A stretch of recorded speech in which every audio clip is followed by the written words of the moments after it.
பணிவான வணக்கங்கள். இன்றைய ஆன்மீக சிந்தனையிலே மார்ச்சல நியாயம் என்பதை பற்றி தெரிந்து கொள்ள இருக்கிறோம். மார்ச்சலம் என்றால் பூனைக்குட்டி. இது பூனைக்குட்டி நியாயம் என அழைக்கப்படுகிறது. இது பக்தியின் இரண்டாவது நிலை.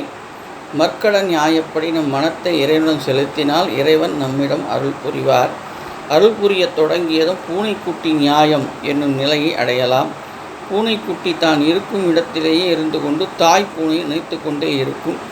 குட்டிக்கு துன்பம் வராமல் அதனை தாய் பூனை பல இடங்களுக்கும் தானே கவ்வி எடுத்து சென்று பத்திரப்படுத்தி பாதுகாக்கும். உணவு முதலியவை கொண்டு வந்து கொடுத்து காப்பாற்றும். இதுபோல பக்தன் எப்போதும் ஈஸ்வரனையே நினைத்து கொண்டிருப்பதால் ஈஸ்வரன் அவனுக்கு எப்போதும் அருள் செய்து ஏதும் துன்பம் வராதபடி வேண்டியன செய்து அவனை காப்பாற்றுவார் என்பதை தெரிந்து கொண்டோம். நன்றி. அன்பர்களுக்கு இன்றைய பணிவான வணக்கங்கள். இன்றைய ஆன்மீக சிந்தனையிலே மகாமகம் பற்றி தெரிந்து கொள்ள இருக்கிறோம். மாசி மாதத்தில் குரு சிம்ம ராசியில் சேரும் காலம் மிகவும் விசேஷமாக சொல்லப்படுகிறது. இந்த காலத்தில் கும்பகோணத்தில் பாவம் போக்கவல்ல தலத்தில் தீர்த்த சிறப்புடைய புண்ணிய திருக்குளத்தில் நீராடுதல் மிகவும் விசேஷமாக சொல்லப்படுகிறது.